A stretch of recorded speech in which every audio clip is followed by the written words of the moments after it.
announcement. Once again, it is going to be heading on over to the desert. The dunes of Miramar is going to be some interesting approaches for some of the teams. But Miramar being the biggest battlegrounds we have in the game, and you mentioned it earlier, there's a lot more space, right? This is going to be definitely a lot slower. So if any teams tries to fight early game, it might be premeditated. It might be something intentional for some of the teams. And talking about hot drops earlier, right? I mentioned that hot drops could be happening. You don't technically even have to hot drop because you can already have one Sanhok match played before the last match of the day, right? So if you know where the team drops and you have done research on how they rotate, there's a chance you can just set up a little bit of a barricade and just nullify a rotation from the team. So there's a lot of things you can think about. There's a lot of potential end game focuses here, so we'll have to see. But here we go, ready for our second match of the day, heading on over as Miramar, as I already stated. And it seems like we're going to have a decent playing path from Los Leones all over to the northwestern side towards, I think that's going to be the La Cobreria position. So decent for all the teams. 100%. And from us with that, another warm welcome to game number 2 of the Bali regional qualifiers here.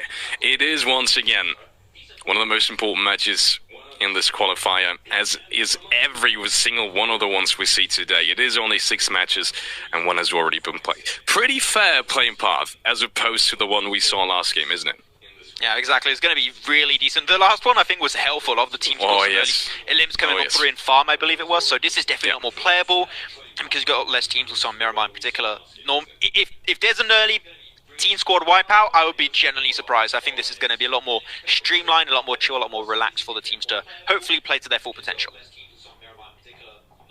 Interested to see if we see any contests here. We didn't really see too much, like, at least in terms of straight-up contests in Erangel. Yeah, we had that little farm skirmish, I guess you could say, but then again, Luxembourg already wasn't exactly a full lineup, so I'm not sure if that even counts.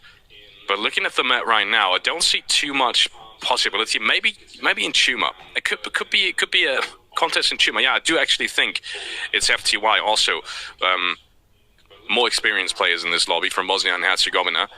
And it looks like they're going to be fighting Georgia over there. 2 of the teams that we already saw fighting in the last game both had their moments, but none could really shine. Georgia very much more than Bosnia and Herzegovina, at least. The ones that got taken out by Turkey on the southwestern side in the last game. And there we have it. Going to be an early skirmish.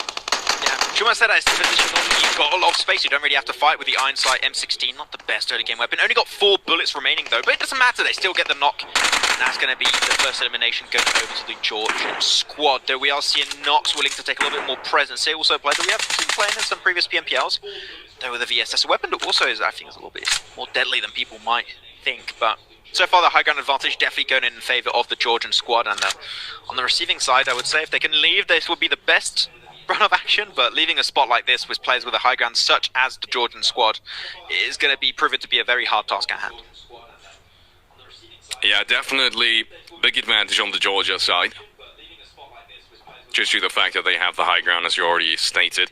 Not sure what the game plan was for the players from Bosnia and Herzegovina here. It's very hard to, rotate in between the buildings, so to even get the loot that you need to even rotate off is hard in the first place. Sure, there might be some cars on the roads that you maybe could get into, maybe drive away really cheekily, but it's anything else from easy, and you can already see the positions they are in.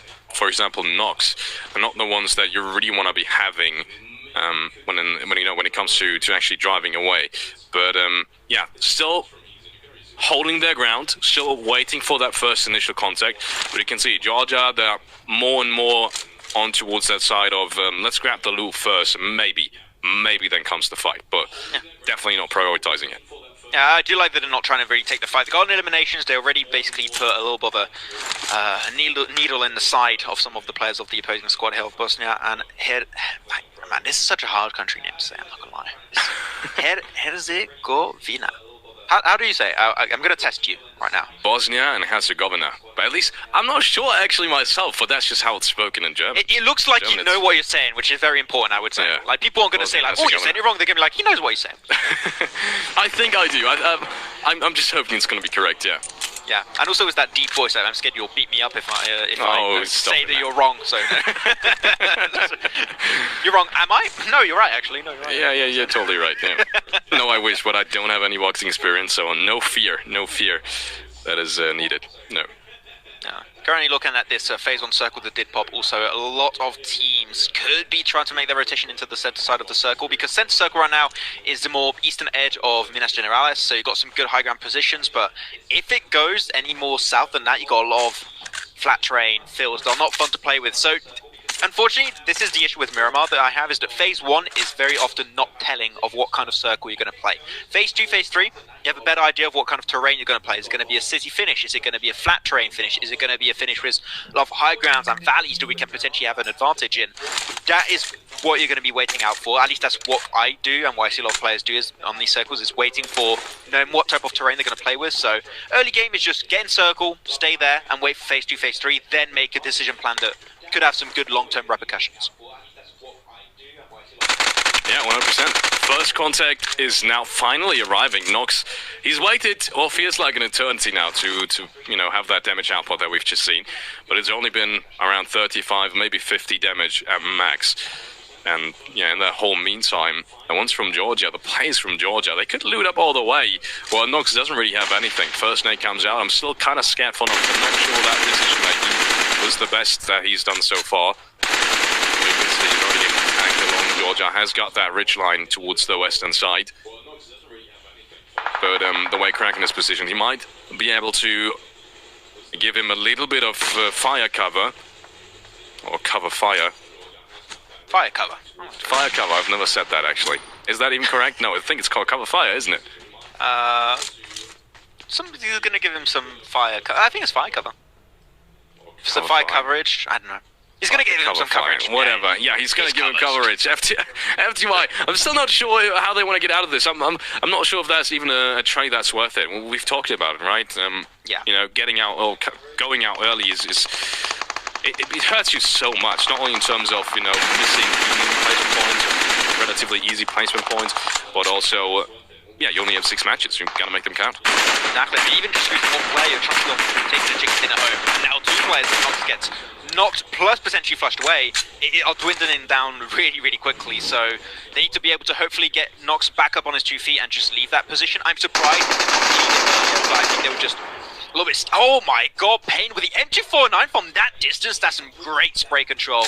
And now they're just like, well, there's only 1 player. They're in the blue zone, so they're already taken down.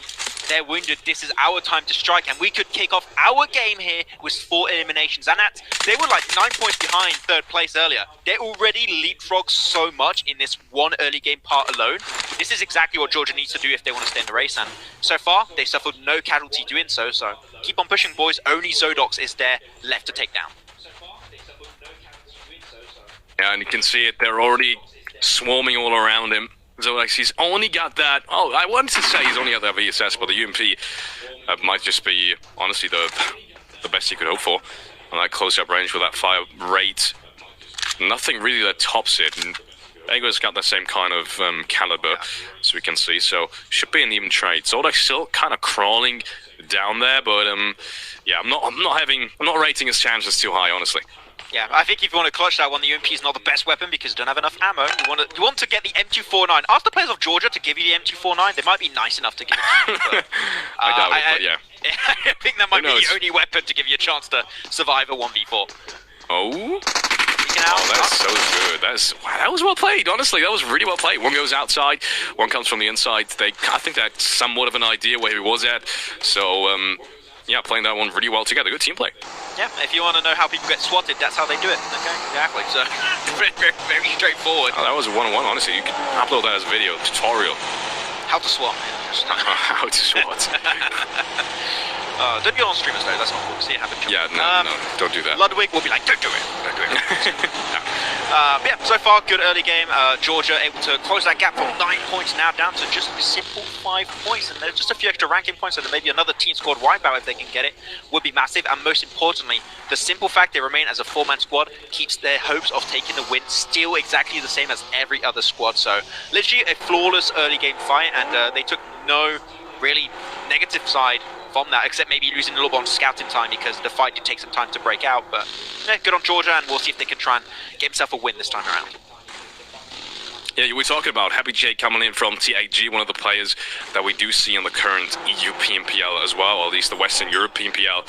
very interesting to see him and his team. I think that's going to be a lot of experience for the other players as well. Maybe some kind of a guidance, maybe some guidance as well, while we're already at it, that he could provide for his team. And yeah, I think that's the kind of experience that is needed for qualifying as a top 1 spot anyways.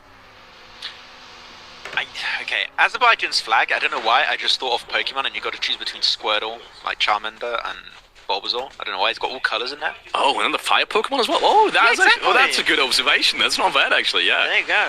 It's Gen 1 Pokemon, the best. I like the flag as well. Which one would you choose? It's gotta be Squirtle, man. I always took Squirtle, always.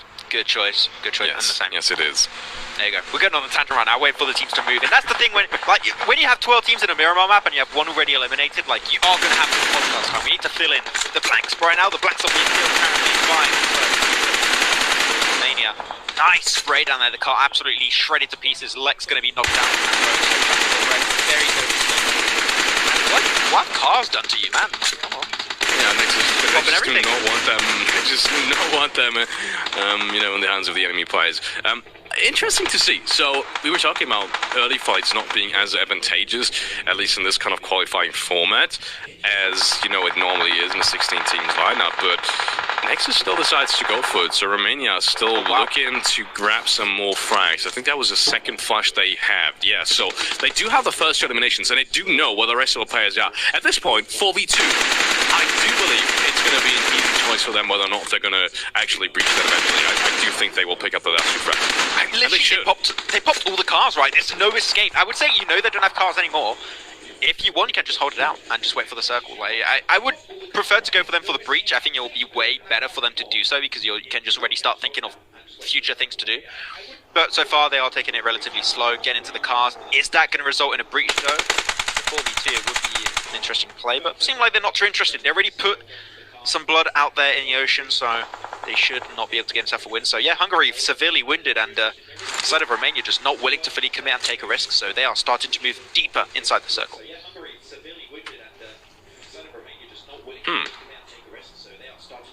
I would have betted a lot of money actually that they were going to breach that right away. Very interesting to see. I mean, they cut off 2 rotations.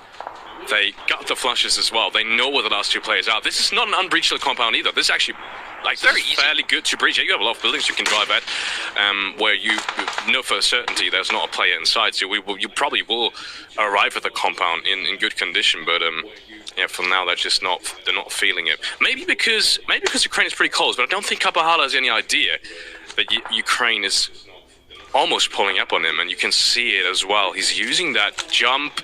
The ability, kind of, I guess that's what you call it. I'm not sure what you call it in English. Yeah, but at least the jumping. Do you call it bug? I mean, I guess kind of is a bug. But anyways, it's a feature. They use it as a okay. Let's call it a feature. The jumping feature where you don't have any steps. But luckily, Kapahala is not going to fall victim to it. He's going to be able to get out of there.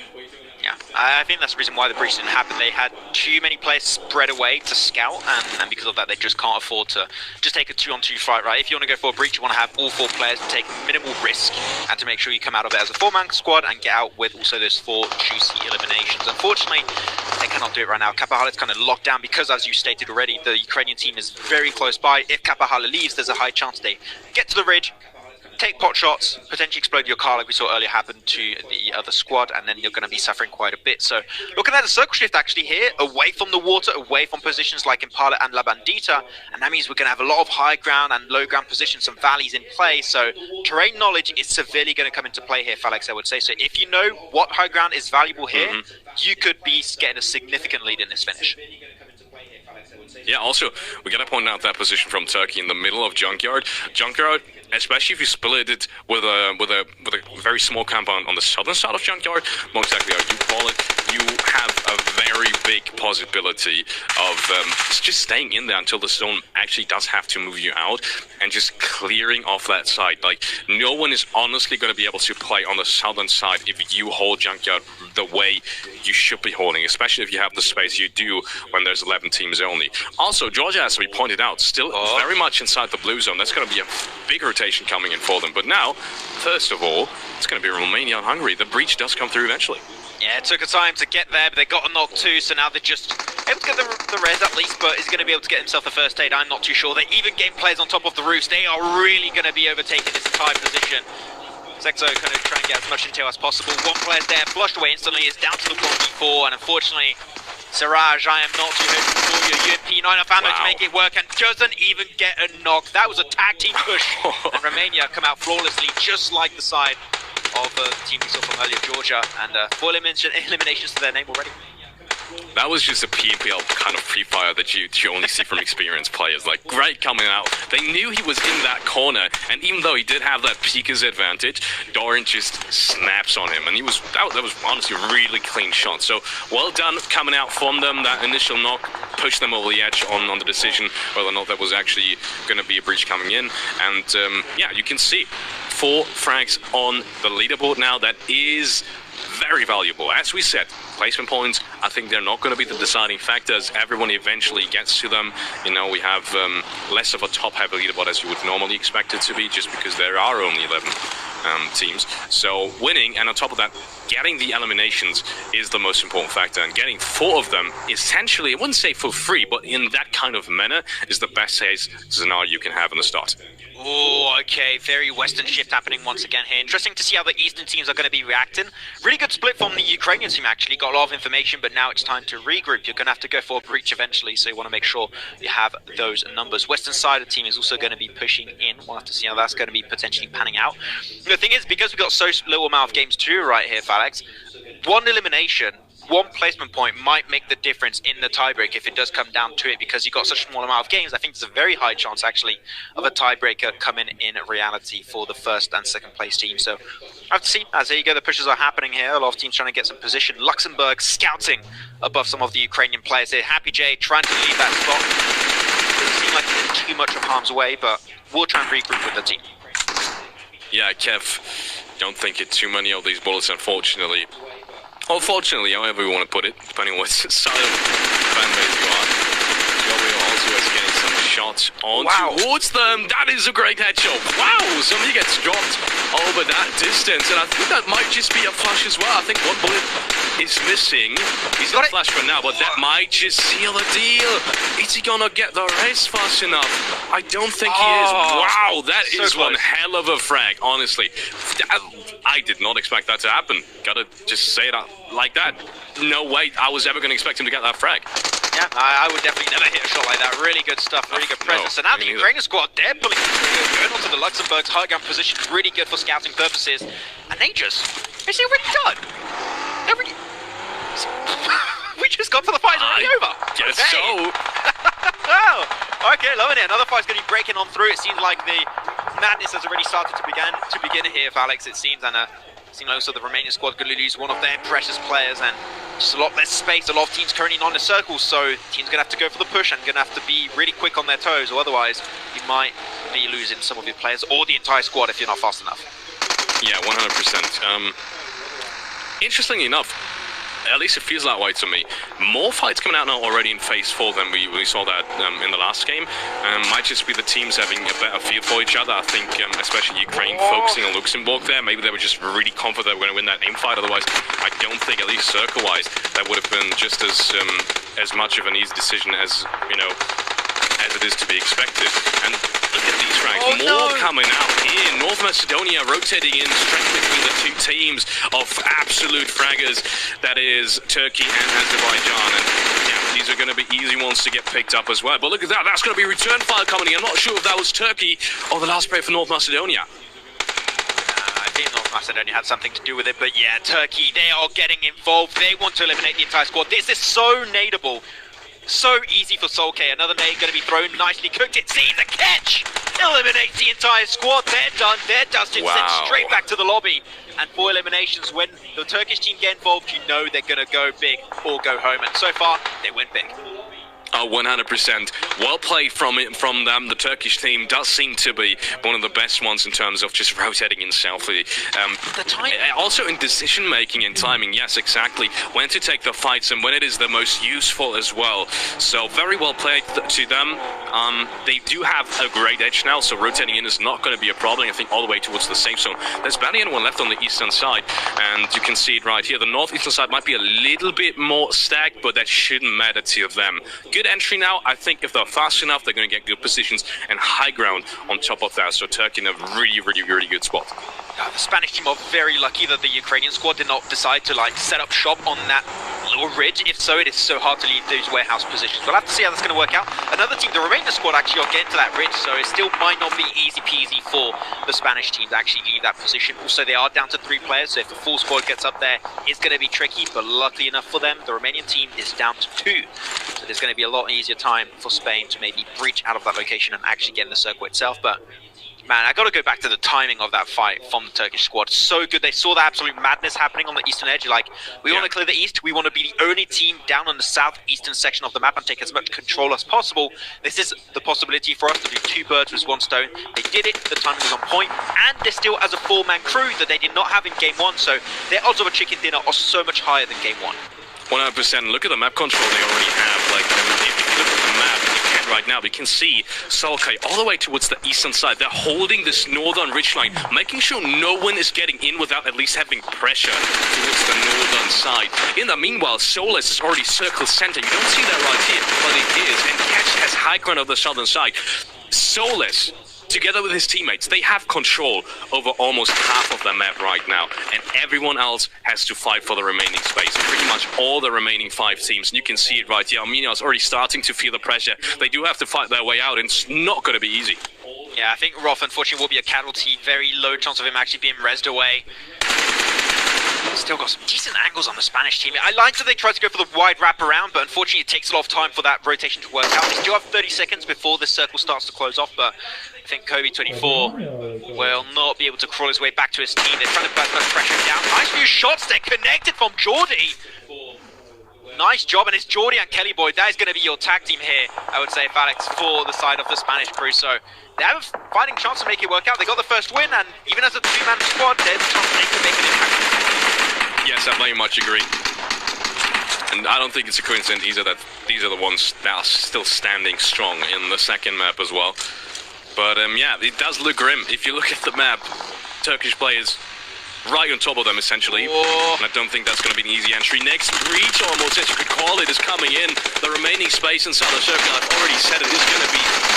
it's going to be fought for so insanely hard, and you can see it doesn't work out for everyone.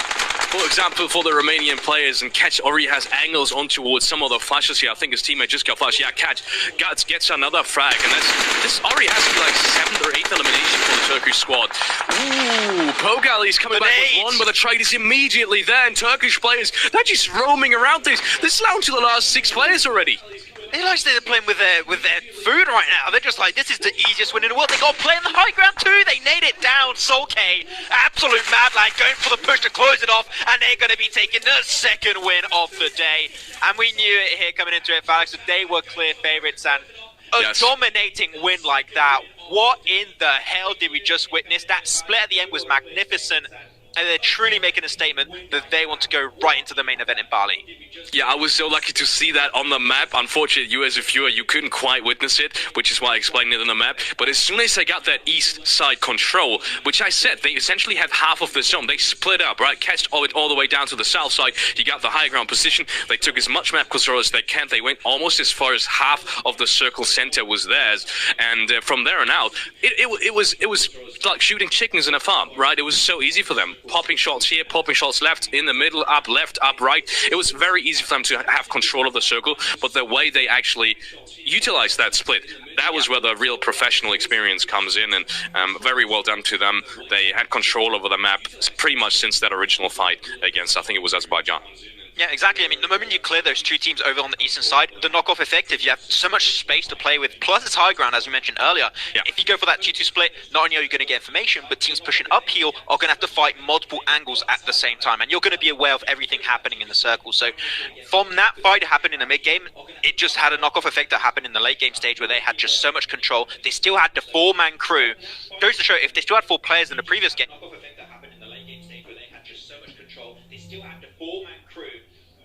team are just willing to run away with that one. With that said, myself and Phalanx, we're going to head on over to a very short break, and after that we'll be back with our first Sanhok of the day. We'll see you guys in a bit. It is time for the biggest IESF World Championship. More than 120 countries. Set your mind, set your strategy. Face the challenges. Break down the barriers. Bali, the island of gods. 2022. Are you ready to win? Ready to win?